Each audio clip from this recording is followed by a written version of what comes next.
Hello friend, welcome back to my channel. আশা করছি আপনারা ভালো আছেন। আজ আমি দেখাবো মেথি শাক ভাজা। এইভাবে আপনারা যদি মেথি শাক বাড়িতে রান্না করেন তাহলে একটুও তেতো লাগবে না, বাচ্চারাও চেটেপুটে খাবে। তাহলে দেখুন আমি রেসিপিটা কিভাবে করি। আমি এখানে একটা কড়া বসিয়ে দিয়ে কড়াটা গরম হলে এর মধ্যে দিয়ে দিলাম সর্ষের তেল। তেলটাকে গরম হতে দেব। তেলটা গরম হয়ে গেছে, এর মধ্যে সামান্য হলুদ গুঁড়ো আমি দিয়ে দিলাম, আর ছোট ছোট করে ফুলকপি কেটে রেখেছিলাম সেই ফুলকপি দিয়ে দেব। ফুলকপিগুলোকে ছোট ছোট করে কাটতে হবে। এর মধ্যে সামান্য লবণ আমি দিয়ে দিলাম, দিয়ে ভালো করে নেড়ে চেড়ে ফুলকপিটাকে ভেজে নেব।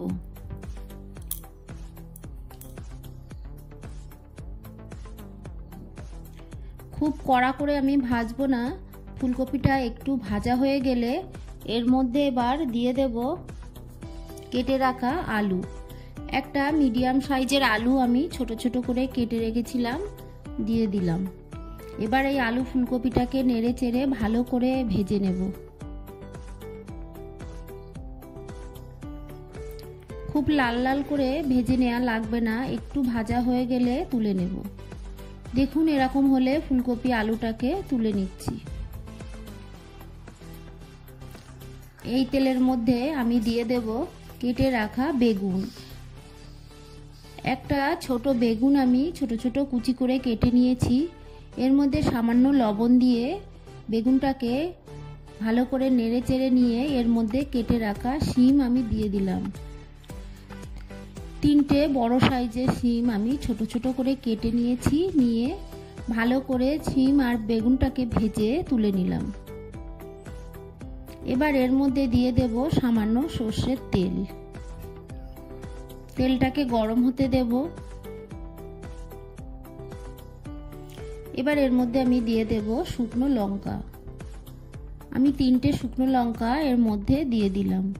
যে কোনো শাকের রেসিপিতে শুকনো লঙ্কার পরিমাণটা বেশি দিলে শাকটা খেতে ভালো লাগে। শুকনো লঙ্কাটাকে নেড়ে চেড়ে একটু ভেজে নিয়ে এবার এর মধ্যে দিয়ে দেব 7 থেকে 8টা রসুন আমি থেতো করে নিয়েছিলাম, রসুনটাকে দিয়ে দিচ্ছি। এবার ভালো করে নেড়ে চেড়ে নেব। রসুনটা একটু ভাজা ভাজা হলে এর মধ্যে দিয়ে দেব কেটে রাখা পেঁয়াজ। একটা মিডিয়াম সাইজের পেঁয়াজ আমি কেটে দিয়ে দিচ্ছি। পেঁয়াজ রসুনটাকে এবার ভেজে নেব। পেঁয়াজ রসুনটাকে একটু ভেজে নিয়ে এর মধ্যে দিয়ে দিচ্ছি ভেজে রাখা ফুলকপি, আলু, বেগুন, শিম। এবার আরো একটু নেড়ে চেড়ে নেব।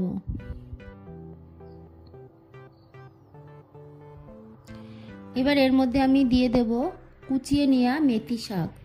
2 আঁটি মেথি শাক আমি ভালো করে বেছে নিয়ে কুচিয়ে ধুয়ে নিয়েছি, এগুলোকে দিয়ে দেব। আমি একবারে সব দিলাম না, আগে অর্ধেকটা দিয়ে একটু নেড়ে চেড়ে নিয়ে বাকিটা এবার দিয়ে দেব। মেথি শাক একটু তেতো লাগে, তবে আমার মতো এইভাবে মেথি শাক রান্না করবেন, দেখবেন তেতো ভাবটা বুঝতে পারবেন না। এর মধ্যে আমি সামান্য লবণ দিলাম। লবণটা আপনারা বুঝে দেবেন। আমি ফুলকপি, বেগুন, আলু, শিম সব ভাজার সময় অল্প লবণ দিয়েছিলাম। এবার একটা ঢাকা দিয়ে আমি কিছুক্ষণ রেখে দেব। কিছুক্ষণ পর দেখুন শাকগুলো নরম হয়ে আসছে, আবারও ভালো করে নেড়ে চেড়ে দেব।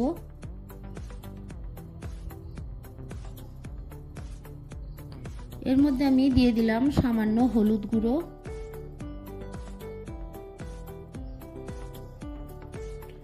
হলুদ গুঁড়োটাকে ভালো করে নেড়ে চেড়ে দিয়ে এর মধ্যে দিয়ে দিলাম চেরা কাঁচা লঙ্কা। ঝালটা আপনারা আপনাদের পরিমাণ মতো দেবেন। আমি ঢাকা দিয়ে ঢাকাটা তুলে নিয়ে আবারও নেড়ে চেড়ে দিচ্ছি।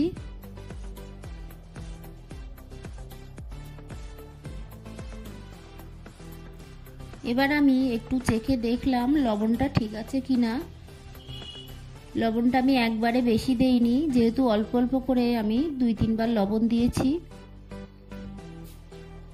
লবণটা একটু কম আছে, আমি এর মধ্যে আরো সামান্য লবণ দিলাম। দিয়ে ভালো করে নেড়ে চেড়ে পুরো সবজির সঙ্গে লবণটাকে মিশিয়ে নেব।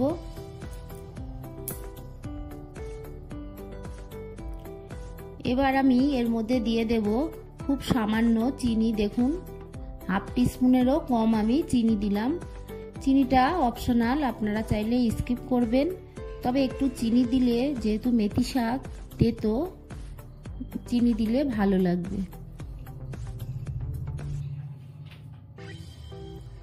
চিনিটা দিয়ে ভালো করে মিশিয়ে আমি 2 মিনিট একটু ভেজে নেব।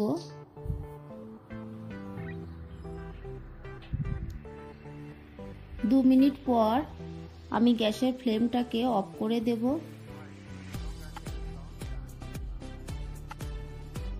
আমার এই রেসিপিটা আপনাদের ভালো লাগলে প্লিজ আমার চ্যানেলটি সাবস্ক্রাইব করার অনুরোধ থাকলো, আর পাশে থাকা বেল আইকনটি ক্লিক করে দেবেন, তাহলে আমার নতুন ভিডিও নোটিফিকেশন আপনাদের কাছে পৌঁছে যাবে। আর একটা লাইক করতে ভুলবেন না। পুরো ভিডিওটা দেখার জন্য সবাইকে জানাই অসংখ্য ধন্যবাদ। ভালো থাকবেন, সুস্থ থাকবেন, আবার আসবো পরের ভিডিওতে।